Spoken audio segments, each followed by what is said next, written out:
records.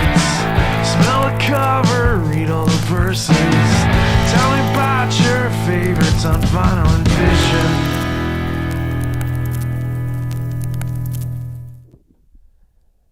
Hello, and thank you for tuning in to the latest episode of Vinyl and Vision. This is episode 43 with my very special guest, Brandon Perras-Sanchez. I love Brandon. Brandon I've known for a very long time. He's a super cool dude here living in the state and very talented individual. He is the co-director, co-writer, and even star of the film Death Drop Gorgeous. And I believe something is coming, but I have not had any confirmation of that yet, so I am not at will to disclose. But that film will be coming up for viewing somewhere soon. I know it. So look for that. Follow them on their social medias, and that way you will be able to hear the announcement as soon as it's made. And otherwise, for right now, we will be talking about that film on this show, and also talking about Sonic Youth's experimental Jet Set Trash and No Star. It's the album that Brandon chose. And yeah, it was kind of interesting to speak with a filmmaker to find out if there is a correlation between, musical influence on any other type of art aside from being a musician. Now, Brandon is also a great musician. He's probably most notably known for his work in the band from Providence, Tinsel Teeth. Right now, you're going to be watching and listening to the trailer for Death Drop Gorgeous. The movie's super cool. It's such a great, fun movie, especially if you're into, slasher horror films with a very light and fun and funny kind of dark comedy aspect to it. I encourage you all to go see that as soon as it's available. And like I said, go follow them on the social medias, and you will hear when and where it will be available, which I know will be coming soon.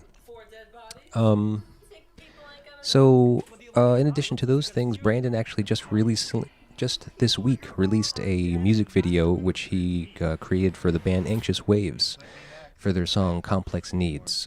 And I will also be linking that in the show notes, so go there for that link to find that video on YouTube and watch it because it's great. I'm going to make this intro very short so that you guys can get right into the show because it's a little lengthy, and I want you guys to get all of that. I encourage you to do all the things you do with the internet, please. Like, share, subscribe to the show here, comment if you like, if you will, and rate and review, please, if you can, because that's always encouraged and always appreciated.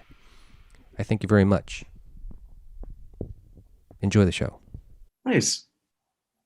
So what's been going on, man? I haven't seen you in a long time. Yeah, not much. Just been working a lot. Started working on a new movie project, so we've been trying to get that stuff done. I saw something about it. Yeah. What is it called? Are you okay to disclose that? Oh yeah, it's called Saint Drogo. Saint Drogo. It's like it's a lot darker than Death Drop is. Death Drop was pretty campy and more like a dark comedy. This one's definitely more like a thriller, like supernatural horror kind of thing. Wow. Okay. And are you responsible for writing it as well? Yeah, I covered it with the same people from Death Drop. Okay. So the whole same crew, same directors, writers, producers. Oh yeah. Cool. Thank you for sending me the movie, by the way. It was great. Oh, anytime. I'm glad you liked it. Yeah, well, I'm just sorry that I missed out on all the showings because you had been selected for so many festivals and all this stuff like in this past year, and I missed like everything. Oh, it's okay. It's tricky. It's hard. Sometimes those like the programs, like when the festivals are showing them on a digital format, some of those apps are really weird to get to. Anyways, it's kind of a mess. Yeah. A lot of them were using Zerb TV, which was great, but they're kind of like a newer platform, and a lot of the devices like the digital TVs and the Rokus and stuff don't have that app on there, so it's kind of hard to view it. So it'll get on something soon that's like a little bit more easy to look at. Yeah. What do you have like planned in the near future for that? Because I know it's not showing anywhere right now, right? Yeah, nowhere right now. We're kind of actually like I'm talking to a couple people right now about possible distribution and possible streaming platforms. So nothing concrete yet, but hopefully soon. So yeah, I wanted to ask you a couple things. Like, did you move from Vermont? I did. So I actually moved down with Brent and everybody. So we moved down in around like 2003. Yeah. So me, Brent, his girlfriend at the time, Irene, our friend Dave, who's from Revere, Mass. You know Dave, from Tinsel Teeth, What's his last name? Pignon. Pignon. Okay. I didn't want to say it wrong, but yeah, Pignon. And then a couple other friends, and then Daryl ended up moving down here too. It was like a big exodus from Burlington. Yeah. Right. That's cool though that you all kind of like came together. So it's like you all had each Yeah. other here, you know, the support. Well, we were all like pretty invested in the music scene up there, and like all the venues just kind of started shutting down. Like UVM put on this big medical unit, and it kind of jacked up the rent on everything. So like it totally changed the whole city. Venues closed down. A lot of local like musicians and artists all vacated. So it got to the point where like we didn't want to pay the money to live there. There was nothing going on, and we just like our friend was like, "Why don't you guys check out Providence?" I didn't even heard about Providence. And we came and checked it out and fell in love with it because we were all thinking Boston, but yeah, we ended up coming here instead. Yeah. Much better move than Boston. Oh yeah. Oh yeah. Hey man, I gotta say, I appreciate what you do. Because you started like a blog, like doing reviews and like write-ups on bands you like. Oh yeah. Yeah. So I have a little Instagram, like so the whole point of it is I'm trying to like create like a little database for like sounding bands and to get people to like listen to like older stuff and newer stuff. So I have like a little hashtag database in there for like the genre and band like sounding bands. So you click on them, it'll pull up other bands that sound like those bands and kind of get the word out there because there's just so much good stuff out there. It's impossible to keep track of it all. Right. Yeah. But so you only focus on like the same style of music, like it's like a specific genre. Like I'm kind of all over the place. Yeah, that's that little Instagram I have. It's yeah, it's got everything from like 70s R&B to like to country to noise rock to noise black metal, noise metal, kind of all over the place. Yeah. How do you choose like what you decide to review? Um, whatever I'm listening to for that day or that week, I'll just it's kind of random. No, I mean that's cool. I mean, like it's obviously like a passion project thing. It's like no one submits anything to you and asks you to do reviews, right? You just kind of. So some people have. So I do get some submissions. Oh, okay. Oh, so I used to write for Bearded Gentleman Music. Oh, So I did reviews for them for a long time. And I did my top list for them for this year too. And Hammer Party was on there. But I haven't written for them in a long time. I've just been so busy with the movie stuff. I'd like to get back into reviewing stuff. It's fun. Yeah, yeah. Speaking of the movie stuff, so you're going to be doing the lead in this new movie. Yeah. That's cool. That's exciting. Yeah. Yeah, you did a great job in Death Drop Gorgeous. Like, I love your character. I love how you portrayed them, and you just did a really good job. You're very natural on camera. Have you had any previous acting experience? Nah. That's it. You're just like, I can do this, sure. Yeah.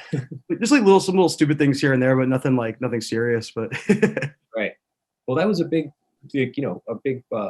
attempt for your first shot at acting. oh, thank you. Having a major role like that and like having like being such a key figure in the whole plot line. Oh, thank you. That character is based on like a couple old bosses I've had in Providence, so Yeah.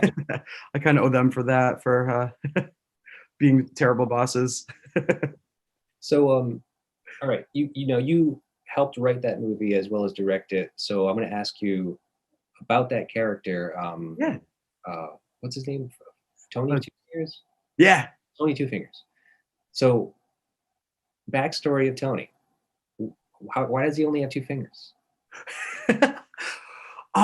It's kind of just like a silly, like just like mafia reference too. Like when we first moved to Providence, there's all these like stories in the paper, like on the news all the time about like bodies being found in development sites and like all these like old mafia guys like going to trial and just the names were kind of funny and like there was just a those old mafia movies always cutting someone's finger off like a cigar cutter. So that'd be kind of funny. Yeah, we never actually explained why, but if we ever do like a prequel, we're gonna sneak that in there.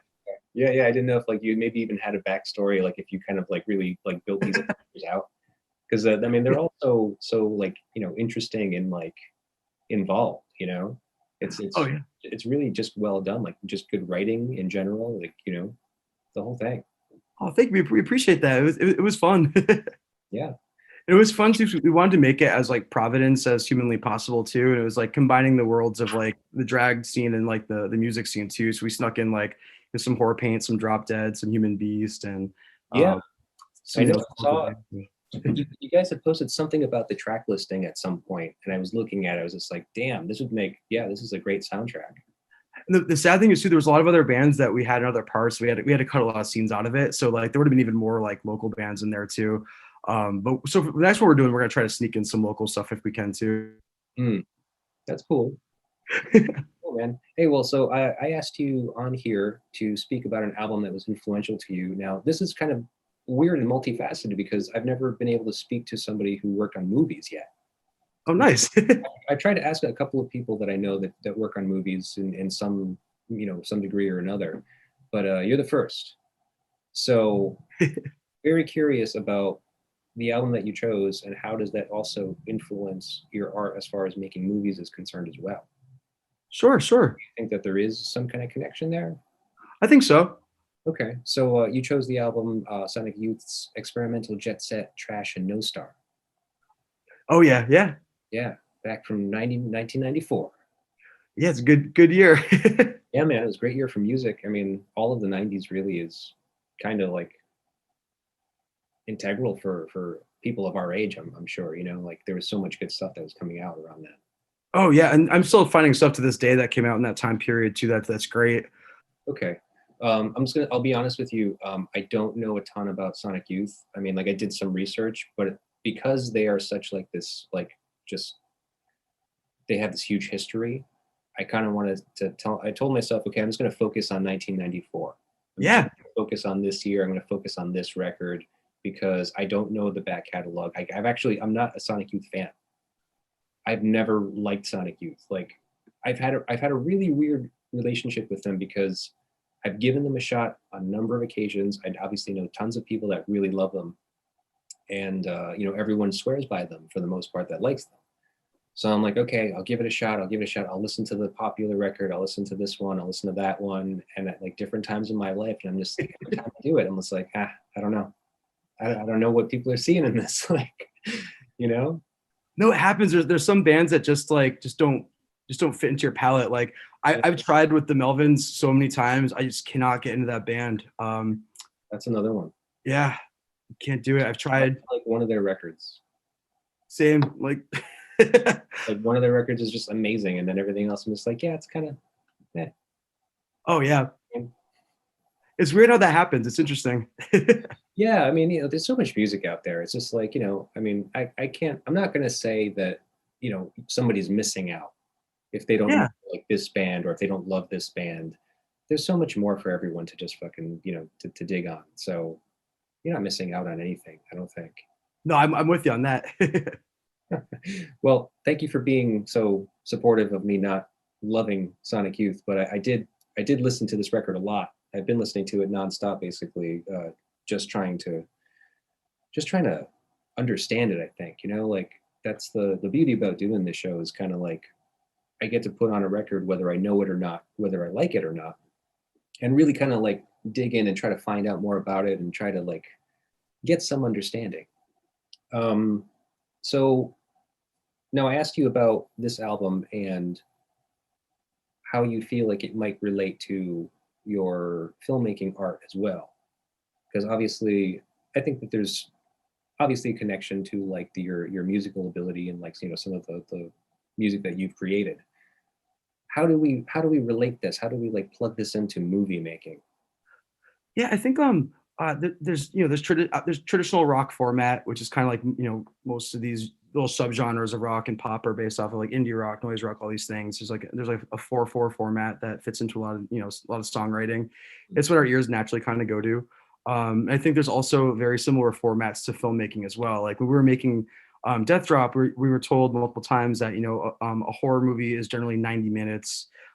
Movies themselves are generally broken up into 3 acts. You have like a first act, second act, and third act. You also there's like genre rules, and I think one of the things that drove me to Sonic Youth was just like, especially with this album, when I first heard Experimental Jet Set, it was just like the total disregard for tradition, total disregard for structure and following the rules. I mean, there's obviously 4/4 format on that Sonic Youth album. Like there's songs that are like traditional rock format or punk format. But I think I just love how there's songs that are just literally 2 different riffs and that's it. And it's just gross and weird. The sounds that those guitars are making are disgusting. You know, and this band is sharing the stage with a lot of like traditional rock bands like Nirvana or Breeders and things like that, which are great. I think with movies it's kind of the same thing. Like I love like, you know, John Waters' approach to filmmaking, which was just kind of like there's no rules. I'm doing whatever I want. Like there's just um, you know, his movies were, you know, sometimes longer than 90 minutes, or they're combining genres that have never really been combined before, or just they were just doing these gross, crazy things, especially when he's working with Divine, that were really fun. So I just like the approach of like just breaking rules and not sticking to tradition, and kind of just, you know, making the things that you want to see and not really worrying about your audience so much. Mm. But I mean, but you at the same time though, if you do want to like, you know, sell stuff, you kind of have to like think of an audience in mind. But I think like I like the idea that Sonic Youth had had a fair amount of money to make this album, and I think they kind of made something pretty gross. I'm sure they pissed off a lot of people making this thing. Yeah.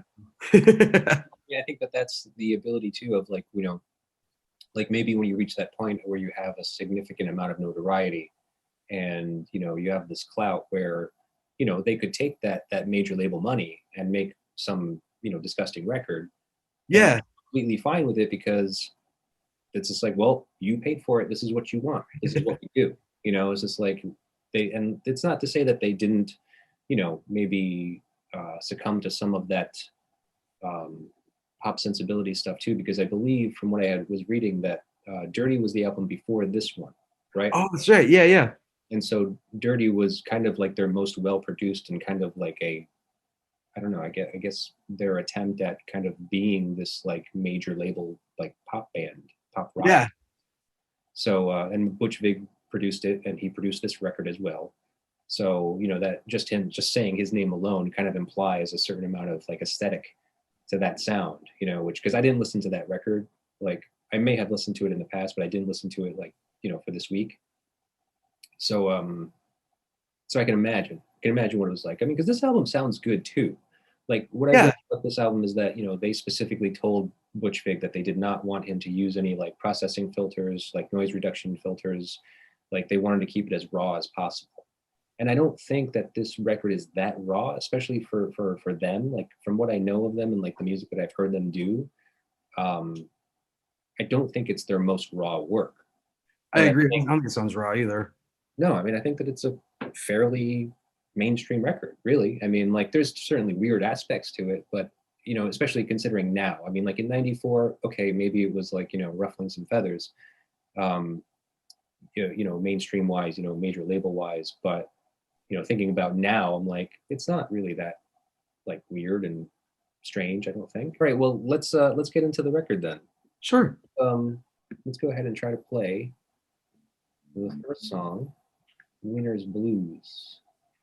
Pretty much those two parts like you were talking about. And it's such a weird intro for this record too. Like I feel like just the whole thing is just so dreary, and that song just kind of sets the tone for the rest of the dreariness. It's like Yeah, isn't that strange? I mean, like, you know, I don't have too much to compare it to because, like, as I said, I'm not a big fan of Sonic Youth, so I don't know too many of their records. But some interesting stuff about this song. Uh, this was actually a last minute addition to the album. hmm, They so let's see. So during the mixing sessions for Jet Set, Sonic Youth needed to compose a new song for the DGC Rarities compilation.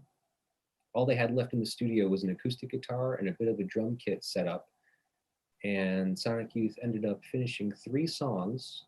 One was Winter's Blues, a solo Thurston composition that they liked so much they added to the album's track list. The others were Compilation Blues and Razor Blade. I had that DGC comp too. That was another one that I think I got from like the BMG catalog. Yeah. Yeah. I mean, I remember hearing that. A good friend of mine actually from around this era had it. He was a huge like, you know, grunge fan and was getting everything. He was getting all the B-sides, all the like singles for everybody from all the bands, and he had that one, and that was such a good compilation. Yeah, there's some like every track on that one is great, and there's even from bands I don't like, they have really good tracks on there. Yeah, right. Man, it was amazing stuff on there. So I mean, so that's pretty amazing that it was essentially a throwaway. You know, like it was just kind of really quick, like last minute in the studio, and it makes the opening of the album. Yeah. So That's actually pretty fun. yeah, yeah. So I don't know. It's a little bit of a somber number. So my question for you is, do you have any bittersweet feelings releasing a feature film during a pandemic?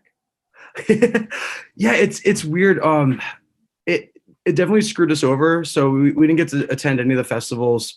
And that's where you do all your networking, and that's when you talk to people and schmooze and do all that fun stuff. And the other problem too is like all the festivals went digital, so nothing's really geolocked. Some of them were. So if you get into a festival in Florida, that means and watch your movie, which is awesome. But like on the festival circuit, it just kind of takes the fun of having it in different cities and being able to travel different cities and talk to different people. And now everyone can see it at once. So yeah, it was kind of a clusterfuck and a mess. And you miss that vibe of like actually being in a theater, like a packed theater, like with all the Yeah, people watching it and feeling their response to it.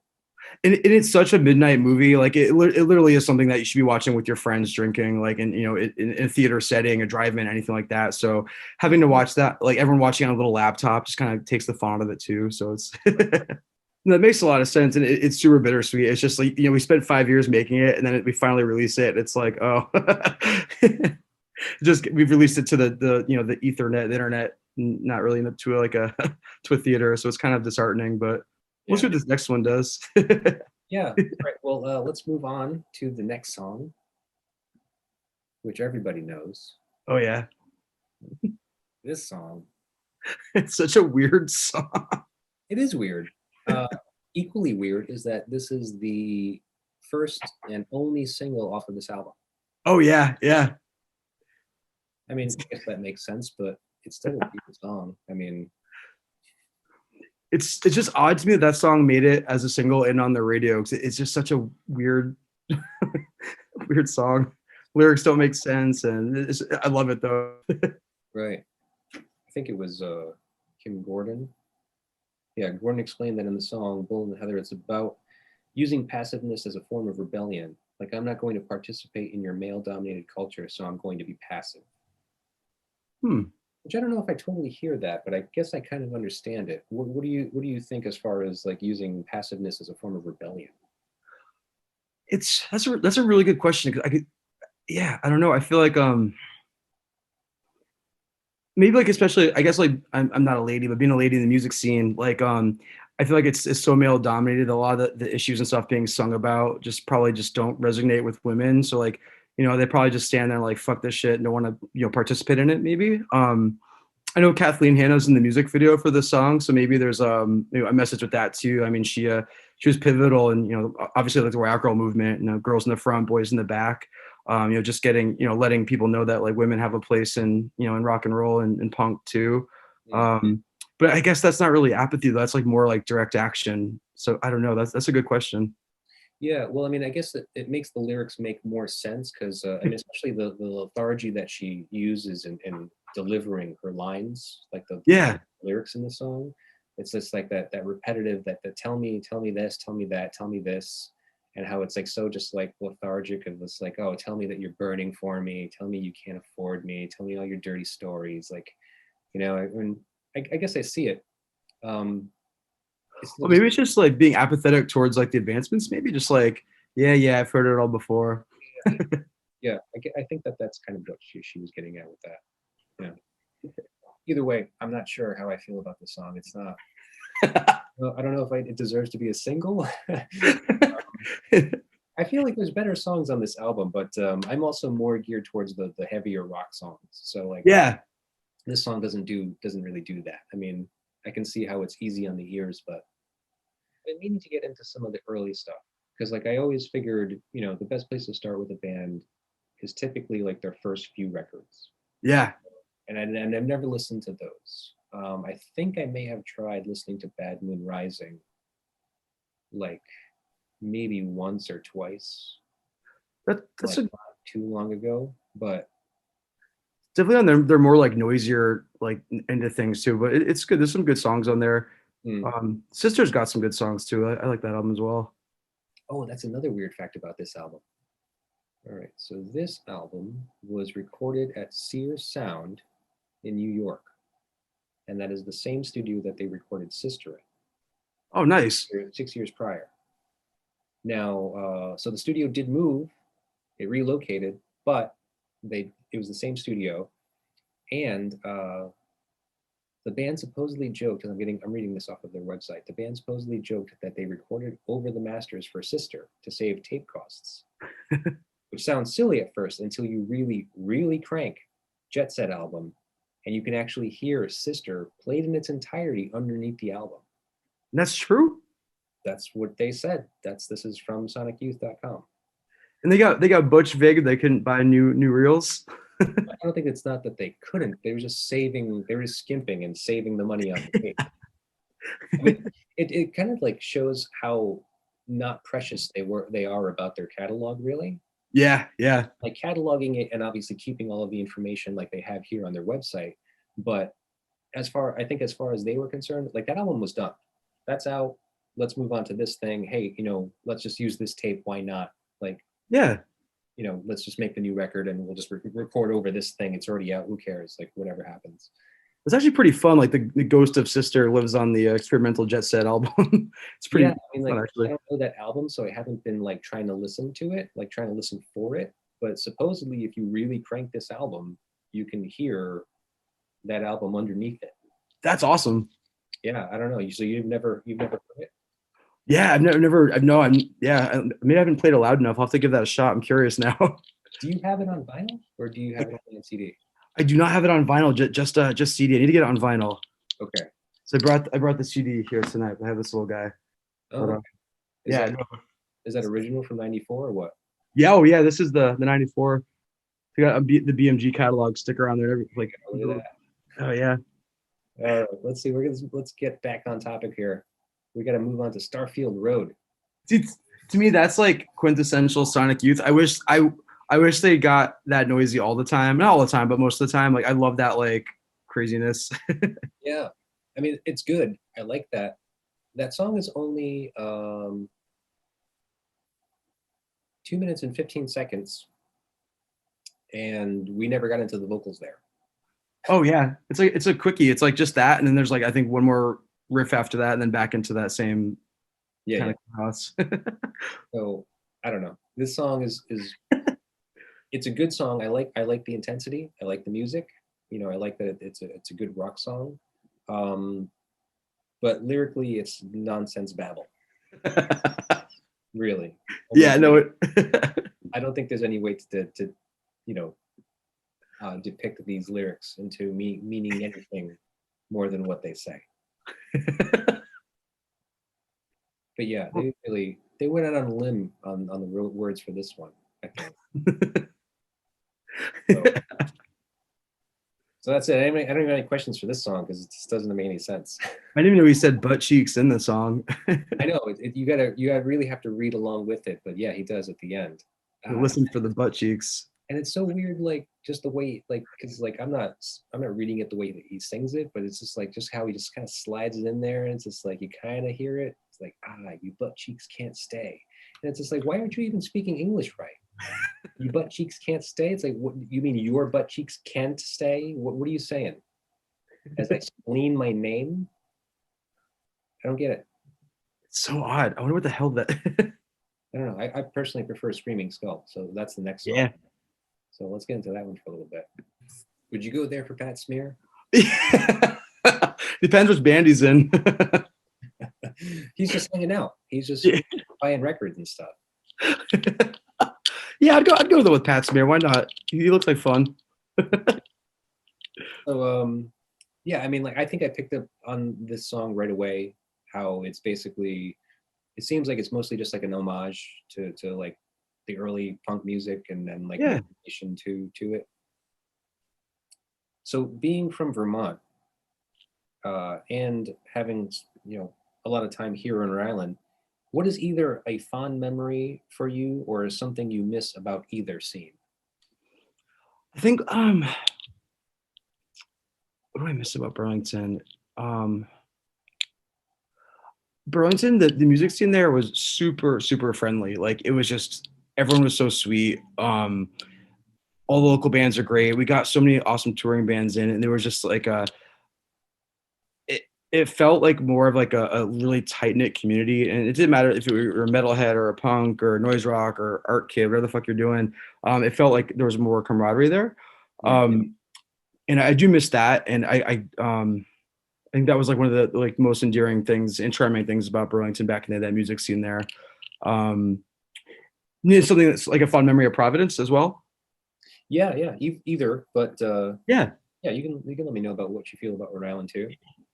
I think I like the music scene in Rhode Island. It's definitely it's much more New England than Vermont is, like that New England kind of stereotype. I think when I first moved here, it was super hard to make friends, which is really odd. But then when I made friends here, you make really tight friends, and there is like a little bit of a tight knit community here. But I do feel like there's a lot of like division with genres here too. Like, there's the hardcore kids, the metal scene, and I think there's some the older crowd I feel like blends really well. The younger crowd is still kind of like standoffish and weird. And I wish people were kind of like more community based and had more fun. I think the people just need to let loose a little bit in Providence and Boston too. It's the same thing in Boston. Once you let your guard down and have some fun, and you get everyone on the same page, then you have more of a thriving scene, and more people turn out to shows. I think that's another thing too. It just takes forever to crack people's friggin' shells around here. Yeah, I don't know why. I don't know what they're hiding or protecting. I mean, Plenty of skeletons in closets, I'm sure of that. that is true too. Just like, I don't want them to see my bones. Can't say hi to this person. Yeah. Like fly out of my mouth. I'm hoping like with like, since everyone had to pause their lives for a year, that like maybe people will be a little bit more friendlier and, kind of like love life a little bit more. Because when things get taken away, you see how much it can suck. And that, maybe issues you had in the past really aren't as big of a deal as you thought they were. So maybe now people can kind of come together and have more fun and start going to shows and get the fuck off their computers and their phones and, make a vibrant and fun music scene again. I mean, it's wishful thinking.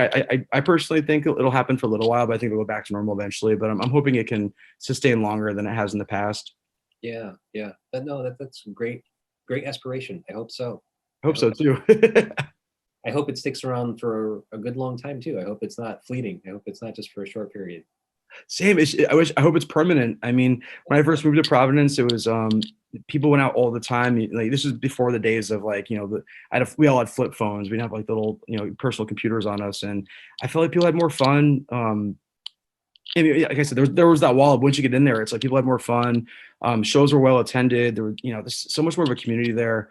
I feel nowadays, like even like before COVID, the last couple of years, like going to shows has been kind of drab and dreary. I think people are all kind of like standoffish, and everyone's standing with their arms crossed and not having fun. So I hope that shit can go away and people can be themselves again, and just enjoy the moment and get out of their houses and have some fun. Yeah, I guess so. I hope so. Do you Yeah. think it might have something to do with our age? Do you think like as we're getting older, like people are kind of like losing that freewheeling spirit about themselves? And Yeah, I mean, maybe a little bit. Yeah, especially like people having like families and kids and stuff now too. I can definitely see that. But I do know a lot of people around my age that like they're getting like salty, like, oh, there's no good music anymore. Blah, oh, there's no good bands, but that's not even true. I mean, if you spend some time looking, there's so much good music at all times, like coming out constantly, and playing in Providence and Boston too. So I think it's just a matter of like getting people. I think people are very comfortable being on their couches right now and watching Netflix series and don't want to make the trek. But then I think you get off your ass and do it. It's not as bad as you think, and you go have some fun. Now that Lyft and Uber exist, like people have no excuse. yeah. Well, yeah, like we had said. I mean, I hope it happens, man. Looking Yeah. forward to it. Yeah, I hope so too. Hope we get some new venues going. I know Dusk is opening up again. Like they're doing like outdoor shows. The outdoor shows are okay. It's not the same. Like you're at a table watching the band. It's kind of weird. Still distanced. I mean, I went to one of those shows. Like it was just after the election. Mini Beast played outside Oh yeah. with Narnia, and who else played that bill? Oh, I can't remember. I remember that bill though. I wish I went to that. I like Mini Beast. I think it might have just been them two. I think it was the two of them. But it was weird, like just being outside and like being like so far away from where they were Yeah. playing, and like the other people next to you were far away, and where everyone's sitting down and having drinks. It's like it was cool to see them because they're great, but it's not the same vibe. Oh, not at all. So Yeah. Um, People are getting vaccinated. Hopefully, it's coming soon. Yeah, I actually just got tested today. it's not fun. Well, it was weird. I mean, I did it was it's so strange. So it's been going around the office. So Oh no. I was just like, you know what? I should just go get tested just to see, because you know what? I don't know. I might as well, take the time off if I'm entitled to it anyway. Yeah, yeah. Be away from everybody else anyway too. Um, it was so strange because it was the drive up thing, and so I felt so weird because it was like, so I drive up and this person comes up to my window and they're all masked up and suited up and all this shit, and they open up this envelope that they left in front on my windshield of my car. And so she opens it up and she like knocks and she verifies who I am, and she's just like, okay, so it's like, I need you to pull your mask down and I'm gonna put this in your nose. And I was just like, she might as well have asked me to pull down my pants. Yeah. It's so weird and unnatural. Be like, do you want me to expose my face? Yeah. Oh my god, it's, Yeah. and then she just sticks a Q-tip in both of my nostrils. And I was just like, okay, that's it.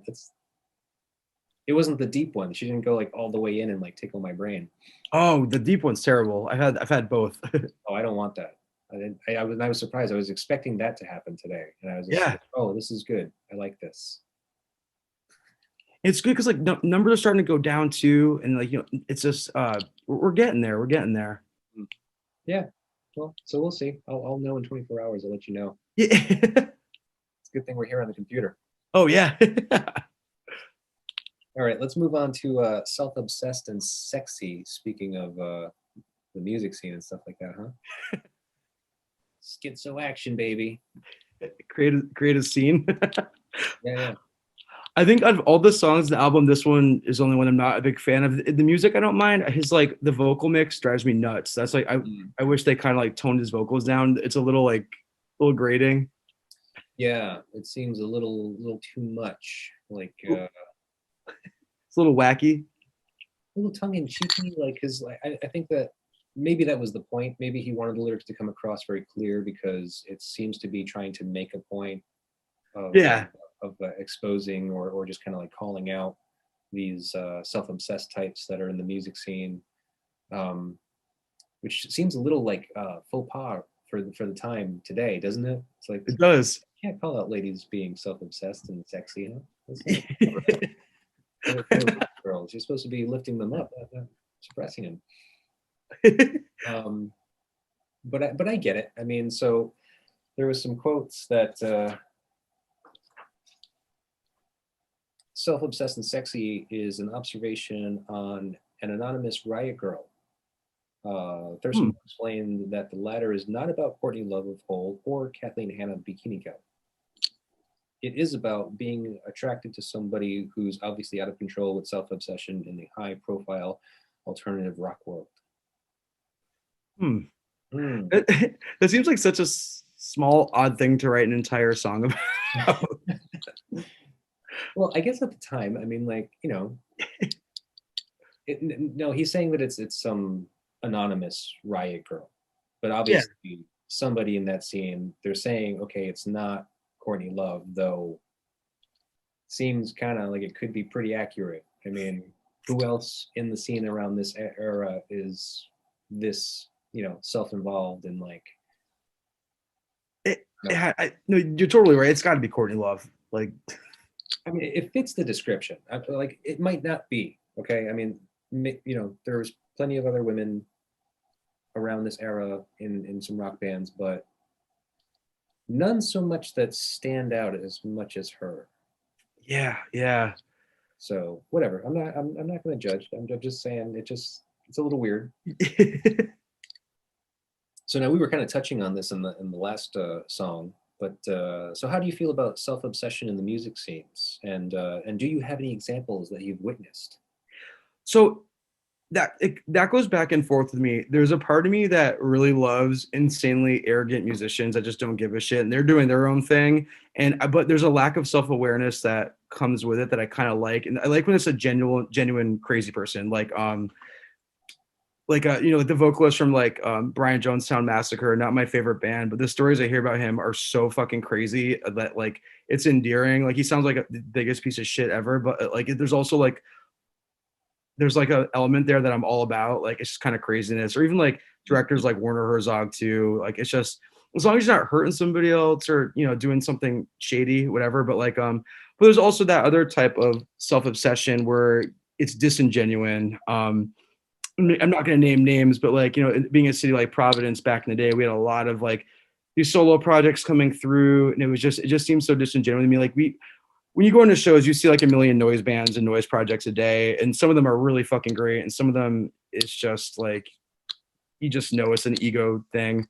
Yeah. If you're like a real deal crazy artist, that's like you have a set vision and a set goal and a set aesthetic, and you're very like into your craft, and you are a little crazy. I'm here for it. But if you're like some fucking schmuck that's trying to create an aesthetic that just seems disingenuous, and like you're or you're in a band and you have like some ego and attitude. Everyone's in a fucking band. There's hundreds and hundreds of musicians. Everyone does projects. Everyone's in a band. I mean, I don't know. I feel like we're all people. We're all artists. We're all doing our own thing. I like seeing other people's interpretations of art and artistry and music, or whatever. But like these people up on their pedestals and the ego, that's just gotta take a hike. I'm no patience for it. Yeah. All right. Well, let's move on to Bone. I just lost my heart on it. I was getting so excited and then just dropped. Drastic drop right there.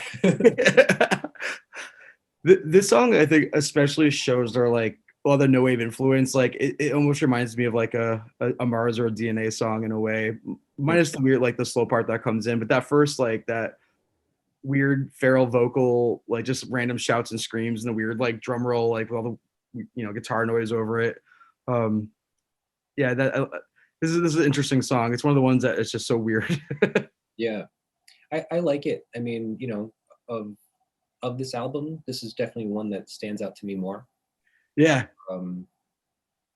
The drop is intense. Yeah. It's a very drastic change.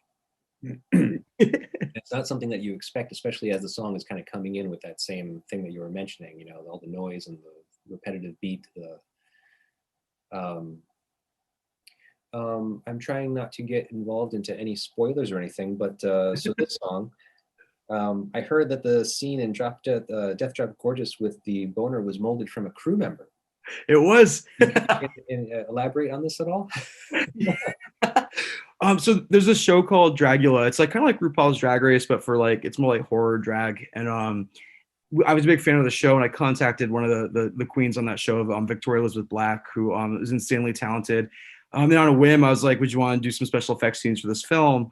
So she came up, and we needed to. At first, we were just gonna like buy a dildo or something to use for that scene, but like they didn't look realistic. It was to put it in that scene, like put it into a meat grinder. It would be really difficult to grind up like silicone or rubber. So they had this. We made a stunt dick from one of the crew. And we made multiple versions. There was one made out of like an alginate, which is like an algae base. There was another one that was made out of like some kind of weird like silicone stuff too. So there's one that was able to like get mushed up, and there's one that was able to or just look more realistic. Right. So there's one that's like more specifically like a hard mold. Yeah. Something you could mold of again, like a cast of some sort. Oh yeah. And the actual stuff coming out of the meat grinder was vegan hot dogs and some fake blood. Which ended up looking a lot grosser than we thought it was going to look. So I was like, I don't know how it's going to look. It was pretty disgusting. Yeah. My wife didn't like it. She was very, very put off by it. She did comment, and she's not a horror movie fan, so she's not very big into the whole slasher film thing. But yeah, she was just like, "Oh my god, like this movie is so gruesome, it's so gory." It was just like, yeah, I mean, it's a horror film, it's a slasher film. I mean, One of the things that we really were like, the effects were very, very good. She was impressed by the effects. She thought that they actually looked very gruesome and very realistic. That's awesome. That's the mission accomplished. Then that's good. Yeah, no, I mean, I agree with that as well. I agree with that statement. But yeah, that scene was pretty interesting. I knew it had to be fake. I knew this guy wasn't hanging out with his boner out. Oh no, yeah. Wait, so did you actually grind up the actual mold? So the one of the molds was too hard to grind up, so we had like I can't remember what it was made out of, but that one got ground up a little bit. But then we started putting the hot dogs and stuff in there, and Oh, that had a better effect, so you just use that. yeah. But there was also like the severed penis mold that like when he pulls away from the meat grinder, you see all the like the stringy stuff in the blood. There was like we also had to make like another mold of just like the severed dick. So you just lopped it off. You're just like, Pretty much, yeah. uh, It was supposed to like for horror movies, like I think a lot of people like the horror community is there for like the gore and the violence and the craziness, but like it's kind of almost not even really a horror movie. It's just like a dark comedy. So we wanted to like try to grab both audiences of having like the LGBTQ audiences and the drag queen stuff and the John Waters camp and the dark comedy, but then throw in some like really like gruesome horror elements to bring in that audience as well. So that's why we kind of made we wanted our dark parts to be dark, our funny parts to be funny. So kind of like both extremes. yeah. Oh, it's great, very good. Really cool. Yeah, I don't. That's a realm of the entertainment industry that I really have no idea about. Same. I know nothing about it. It's a weird world. It's Yeah, you just kind of like taking it as it comes. it's just ever changing with everything going on. It's like it's just so weird. Yeah, none of us know what we're doing. Well, even the whole financing aspect. I mean, you guys did like fundraising, like you like raised like what, like $20,000, or how much did you raise? Yeah, we raised close, 20,000, some grant. Yeah, so it was a combination of like grants and our own personal money, and then all the fundraising and the crowdsourcing and stuff. So yeah, we did pretty good with that. Wow. Yeah. And you guys have figured it out. Yeah, kind of. Yeah, we're getting there. I mean, it's a great movie. I mean, like it's like a great representation of like a real movie. I mean, like there's been plenty of like local productions and stuff that have happened, but it's just like, you end up watching them and you're like, yeah, it's kind of like a homemade movie. Oh, Like Death Drop Gorgeous has a much better production quality. It's thank you. definitely more. It's more than an amateur film. It's definitely more professional than that. Yeah, no, I think so too. Yeah. It's like upped it a little bit. Yeah, you guys are doing great. Oh, thank you. I want to thank you for coming on here and talking with me. Oh my God, anytime I had a blast, and I'm honored to be on it. It's awesome. Thank you, man. I mean, I'm honored to have you because this is fun because we haven't been able to see anybody. Yeah, I haven't seen anybody. I don't know what you've been doing. been a little COVID pod, but not really a lot. Yeah. Yeah. Aside from working on the film, obviously you have your core of people that you see probably all the time. Yeah. But yeah, so I mean, this is my gig for now, and it's a great way to talk to people that I haven't seen in a long time. So I don't know, man. Best of luck to you. Thank you. Well, I hope the movie gets finished and on time and on budget and all that shit. Oh, thank you. If there's any way I can help out the label, I help you out too. Let me know. I'd love to. If you need anything, just let me know. Sure, man. Thank you. I mean, I can't think of anything right now, but yeah, if I can bounce stuff off of you for sure. I'd love that. All right, man. Sounds great.